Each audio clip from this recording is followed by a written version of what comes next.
righty, folks, another great Johnny D Talks to the Stars coming up right now. As a matter of fact, our guest in this episode is Jon Provost. Hello, Jon.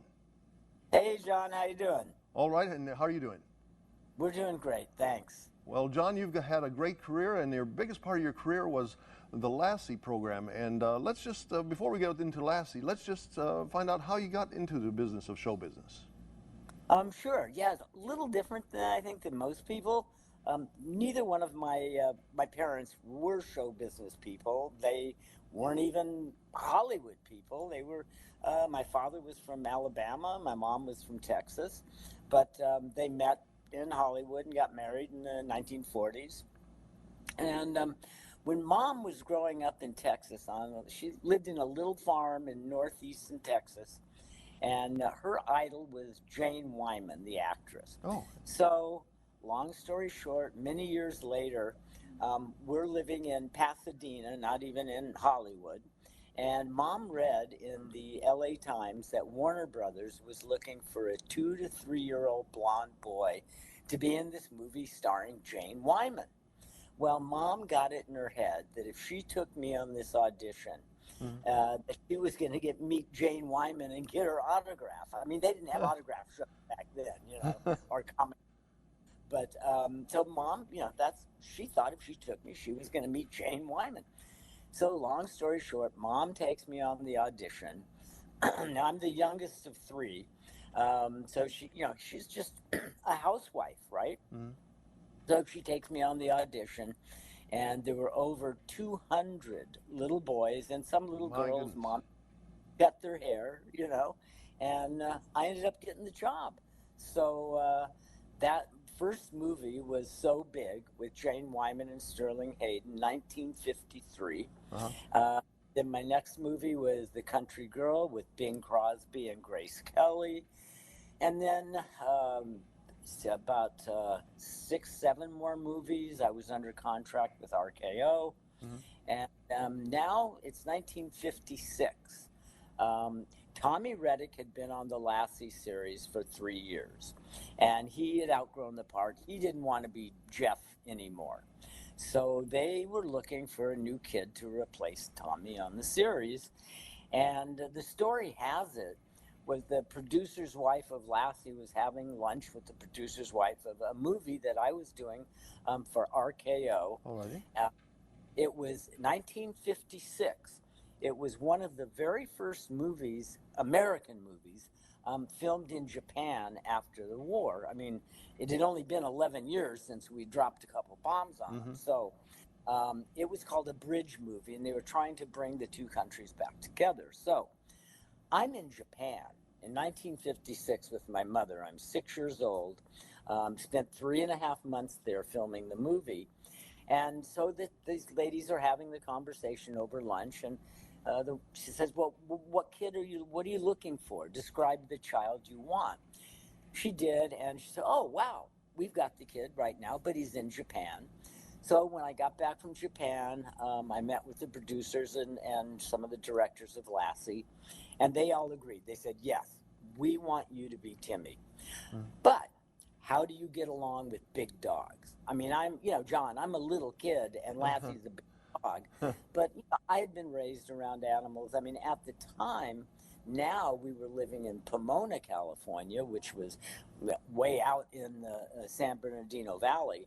And my sister had a horse, I had a pony, we had a goat, all kinds of different, animals and stuff. So that wasn't a problem for me. But they wanted to know how Lassie and I would get along. And, when you watch that show, when you watch Lassie, you can't fake that relationship that the boy has with the dog. So I went and lived with Lassie and her trainer, his trainer, Red Weatherwax out. Red had a 60-acre ranch out in the San Fernando Valley. So I went out, lived with them for a long weekend, came back to the studio the following week, and when we walked into the producer's office, I like to say that Lassie gave me 2 paws up, and I got so that was that. So that's a long way to get around to answering your question, but yeah, everybody remembers Lassie, which rightly so, 7 years. oh, 249 half-hour episodes. Mm-hmm. So, that's the one. And it's still on in over 60 countries in Sure. rerun. And here in the United States, we're on over a dozen cable networks. There's actually one network that has Lassie 24/7. So it'll never go away. Well, you had Pat, the original Lassie. Did you cross paths with Pat, or did you cross paths with the next generations? Well, okay, Pal. Pal was Oh, Pal. the first. Yeah, I'm sorry. Pal. He was the first Lassie. He did all the movies. He did the original movie, Lassie Come Home, with Uh-huh. Elizabeth Taylor and Roddy McDowall. I mean, they were like 12 years old. 19, I believe it was 1944. Mm-hmm. So Pal, he only made movies. He made, I think, about a half a dozen movies. Then they started the TV series, and his son was worked with Tommy. Mm-hmm. I did work with his son for 1 year, and then in my 7 years, I worked with three different Lassies. Now we only had one Lassie at a time. There wasn't like five Uh-huh. dogs to do different things. There was only one Lassie at a time. Every Lassie a direct descendant from the original. So in my 7 years, I worked with three different Lassies. But the last one I worked with him for 5 years. The same dog for 5 years, Wow. from when 9 to 14. So we really bonded, grew up together. I mean, I loved that dog. He loved me. We did everything. We slept together. We ate together. Mm-hmm. We worked together. We played Yeah. together. But if I told him to do something, like shake my hand or go lay down over there, he'd look at me and go, "Wait a minute, you're my buddy, but you're not my trainer." And it had to be that way so that the dogs wouldn't get distracted. Mm-hmm. But yeah, it was great. Loved the dogs and loved doing the series. The grandsons were Baby and Spook, right? Yes, Baby was the last one I worked with. Uh-huh. uh, Luke was his father, and I Okay. worked with him. He just wasn't working out really well, so then Rudd introduced his son Baby, which, like I said, he was my favorite. Were there times, I mean, this may sound goofy, but were there times, I mean, Lassie always, obviously, when it was all edited, Lassie just looked like excellent, communication between you and Lassie and all the other characters on the show. Were there ever times that just was a bad day for Lassie? No. Wow. No. Yeah, listen, I'll tell you, June Lockhart and the actors and Uh-huh. myself, we had bad days. We made the actors made more mistakes than the dogs did. The dogs were incredibly smart, and I don't want to use the term that they were just trained. They were really intelligent dogs, and this was something that Rudd Weatherwax, owner, trainer, breeder, all Lassies. He bred that into his dogs, and it's the way that he cared for his dogs, the way they were fed, the way they were treated. It was just totally different than in any other trainers that I had seen. So basically, I mean, you took over for Tommy Reddick, who played Jeff Miller, and then you went from the Millers to the Martins, and you were just brought in as on the fourth season as basically an orphan, and then eventually that all transitioned. You ended up with your mom, Ruth, played first by Cloris Leachman, and then eventually by June Lockhart, correct? Correct, and that's funny you mentioned that because most people don't remember that Cloris Leachman was my first mother Mm-hmm. on Lassie. And also John Shepard, he played Paul. Cloris played Ruth. But here's the deal. Well, if you look at Cloris Leachman and June Lockhart, they're totally different.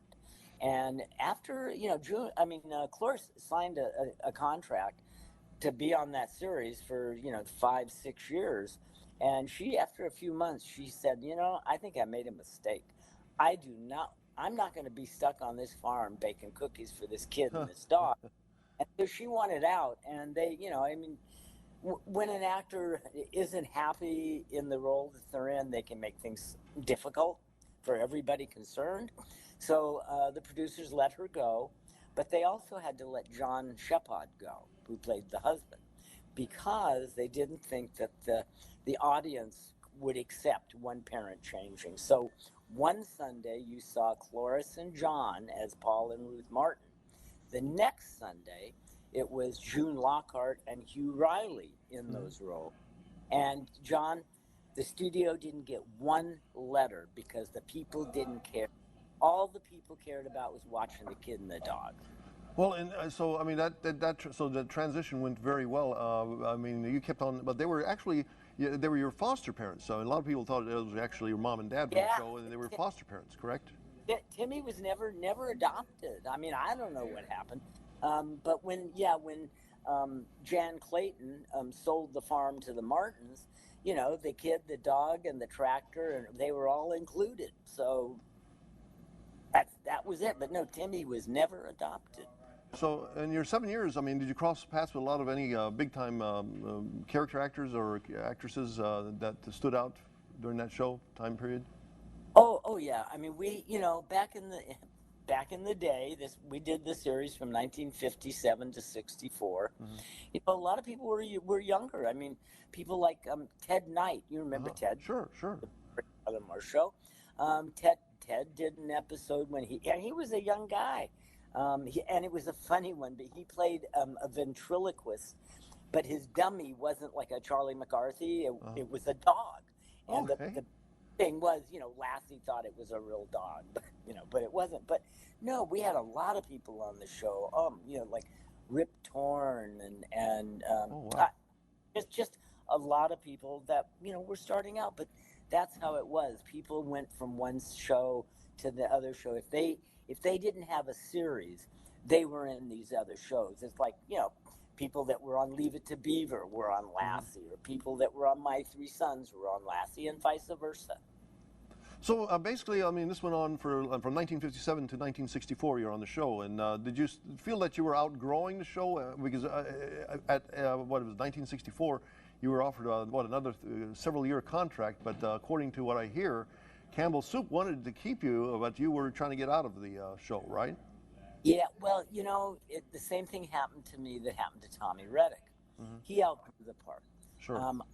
I just turned 14. My 7-year contract was coming to an end, and the show was doing, you know, gangbusters, so they wanted to go for 3 more years. I'm 14. I'm starting to go through, excuse me, I'm starting to go through puberty. I'm you know, more interested now in girls than I am in dogs. But, you know, everybody thought of me as this little kid with Lassie. And I'm not. I'm growing up. So my parents were good enough to let me make my own decision. The 3-year option was mine. It was ours. So I could make that decision. So I wrote my pink slip on Lassie. Unfortunately, when that happened, they got rid of the family. And then it was Lassie and the Forest Ranger. And to me, that didn't make sense because the story's about a child and the dog, a boy and his dog, a girl. It didn't really matter. You know, Tommy gave me Lassie when he left. I could have given Lassie to another neighbor. You know, there was a girl that lived down the road, some you know, other neighborhood kids I could have given Lassie to, and they could have continued it that way. But they decided to move in a different direction, and that's that. I mean, the show lasted for 19 years. I mean, again, the original Tommy, I mean, original Jeff Miller and his family was for 4 years, and then you for 7 more, and then 8 more years from either Park Ranger. And so again, a 19-year run for all of the Lassie characters. Oh, yeah, and go ahead. And then in 1989, 90, we did the new Lassie series on for Universal on Fox, which was really a lot of fun. Had a great time doing that. And what was really neat was got to work with other people that had worked with Lassie in the past. So Tommy Reddick did an episode. June Lockhart did a couple episodes. Roddy McDowell, who I'd never met, did an episode. What a wonderful man he was. He did an episode of the new Lassie. Margaret O'Brien, who had been in a movie with Lassie, did an episode. That's cool. So yeah, it was really, that was great. And another thing was kind of funny that happened. My character in the series, I was in every other episode, Uh-huh. and one of the episodes that I wasn't in, they had this new kid on.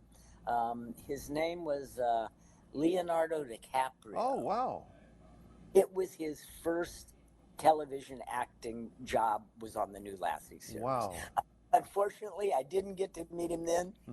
and I haven't met him yet. Oh, well, Maybe I will. there's still time. There's still time to cross paths. There's still time. So your book, Timmy's in the Well, it's the Jon Provost story. I mean, that's available on Amazon, correct? And on your website, correct? Oh yeah, and on my website, jonprovost.com. And it's funny, that term, Timmy's in the well. What Uh, is it, girl? Timmy's in the. It never happened. Timmy oh, never really? did. Nope. Timmy never did fall in a well. I mean, he wasn't the smartest tool in the shed. Uh, but he learned from his mistakes.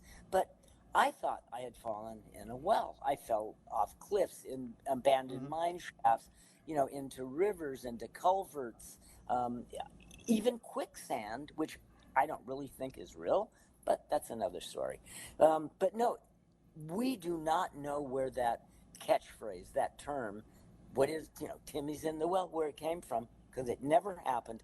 And the way I know it never happened was my mother saved every script. So when we wrote my autobiography, my wife Lori and I, Uh-huh. Timmy's in the Well, we went through every single script.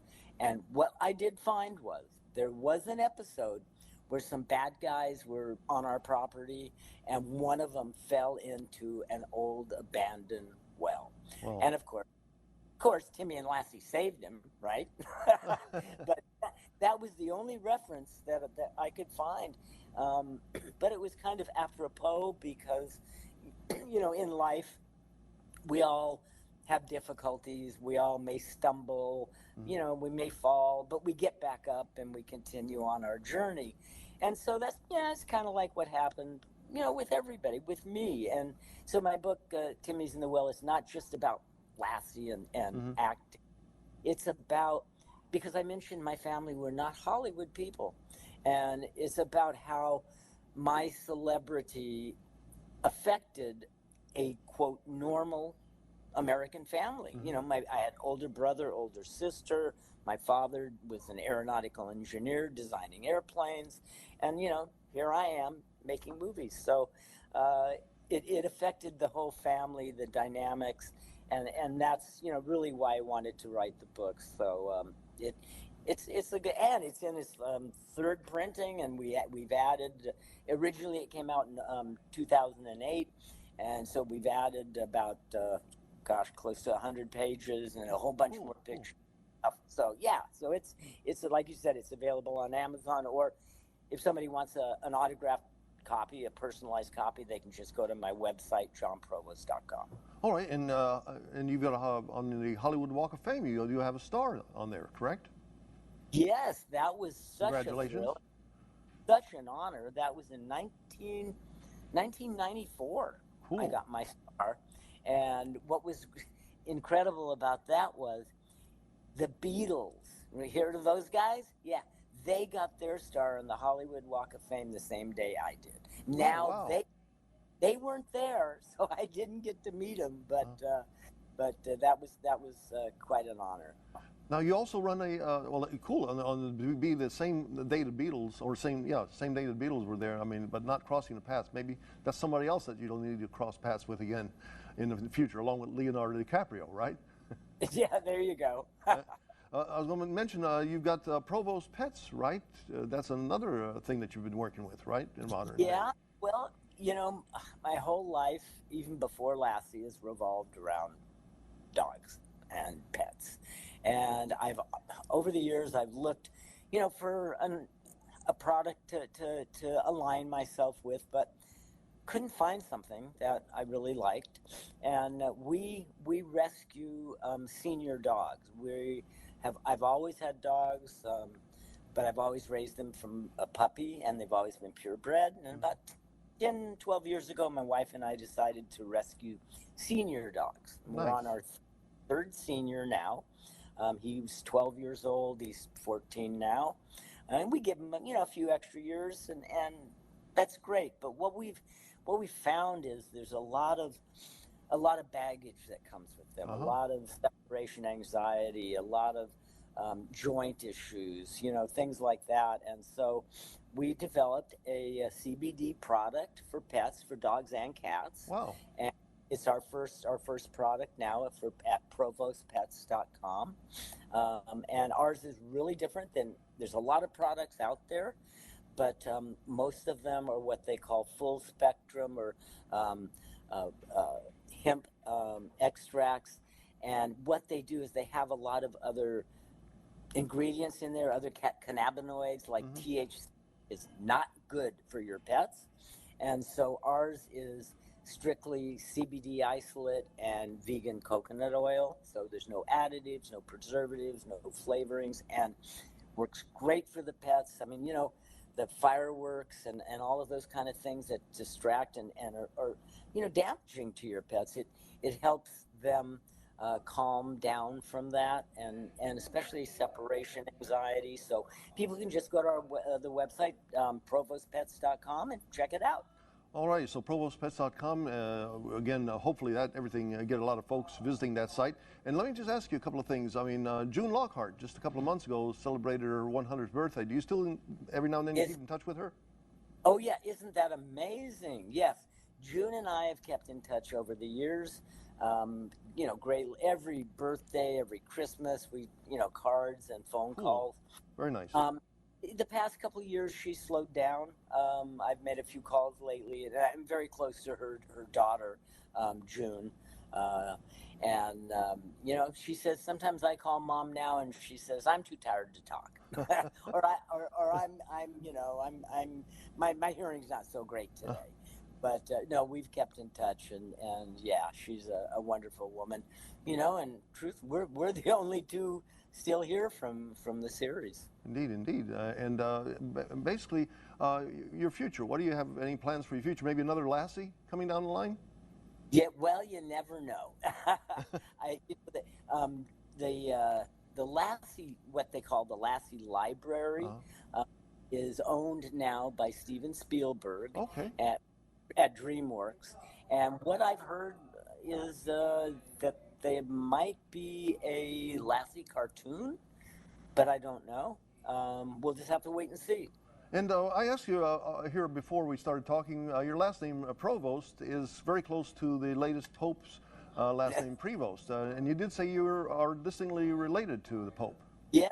Oh, yeah. We're down the road. We are related because yeah, the Provost when came into Canada, and the name got changed from Provost to Prevost. So, but there's both, and yeah, we're all related. Well, cool. First time I've been What was first that? time I've been related to a pope. Oh, and that's very cool, very cool.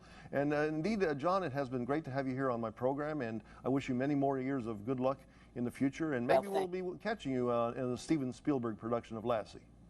All right, sounds like a plan. All righty, and you take it easy. And thank you once again for being on my show. Okay, All right, thank you, John. It's been a pleasure. take Thanks. take care. God bless. Bye.